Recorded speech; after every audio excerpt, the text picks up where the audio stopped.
हाँ, नमस्कार दोस्तों। मैंने एक रील डाली थी इंस्टाग्राम पर विद्या संबल योजना से संबंधित थी, जिसमें सरकारी स्कूलों में या फिर कॉलेजों में गेस्ट फैकल्टी के तौर पर रिक्त पदों को भरा जाता था। तो भाई साहब उस वीडियो पर लगभग अब तक 180 के लगभग व्यूज़ आ चुके हैं। जब तक आप मेरी आईडी खोलकर देखोगे, तब तक उस पे 1 मिलियन व्यूज़ हो जाएँगे। लोगों के इतने भयंकर कमेंट आ रहे हैं, तो कुछ भाइयों के कमेंट इस प्रकार भी थे, मैं उनका जवाब देना चाहूँगा। एक भाई कह रहा था कि भाई अगर सरकार इस प्रकार से भर्ती निकालेगी तो हम जैसे तैयारी करने वालों का क्या होगा?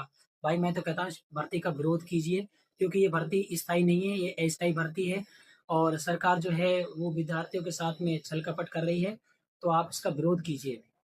दूसरी बात कुछ विद्यार्थी जो हैं, कुछ दोस्त हैं, वो कह रहे थे, "भई इसमें फॉर्म कब से अप्लाई होंगे?" तो मैं आपको बता दूँ कि इसकी फॉर्म की जो डेट होती है, वो कोई निश्चित नहीं है।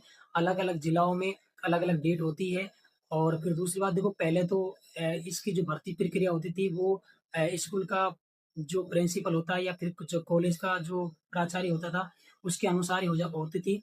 अब ऐसा सुनने को मिल रहा है कि जिला कलेक्टर के अनुसार कोई समिति बनाई जाएगी और वहाँ पर तब जाके इसका चयन होगा।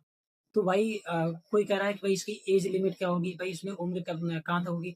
तो इसमें तो क्या है कि जो सेवानिवृत्त होते हैं, उनको भी ले लिया जाता है। तो इस प्रकार से बहुत सारे लोगों के कमेंट आ रहे थे और बहुत सारे लोग जो हैं वो बहुत फॉर्म भरने के लिए, अप्लाई करने के लिए उतावले हो रहे हैं। तो मैं तो कहता हूँ भाई अपनी तैयारी पे ध्यान दो क्योंकि ये अस्थायी भर्ती है, स्थायी नहीं है। इस पे लिखा हुआ है अस्थायी भर्ती है। जब भी उस सरकारी स्कूल का वहाँ पर पोस्ट भर दी जाएगी, सरकारी मास्टर आ जाएगा, तो आपको वहाँ से हटा दिया जाएगा। आप कोर्ट में भी इसके खिलाफ नहीं जा सकते क्योंकि इस पे लिखा हुआ है, ये भर्ती जो है वो अस्थायी भर्ती है।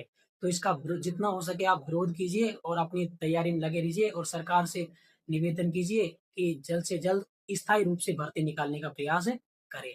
तो आपका भी इससे संबंधित और क्या-क्या जिज्ञासा है, क्या-क्या कमेंट हो सकते हैं, तो कमेंट करके बताइएगा। वीडियो कैसी लगी, लाइक ज़रूर करना और अगर आपने मेरे चैनल को सब्सक्राइब नहीं कर रखा, फॉलो नहीं कर रखा है, तो प्लीज़ फॉलो कर लीजिएगा चैनल को भी। इसी प्रकार से जानकारी प्राप्त करने के लिए। धन्य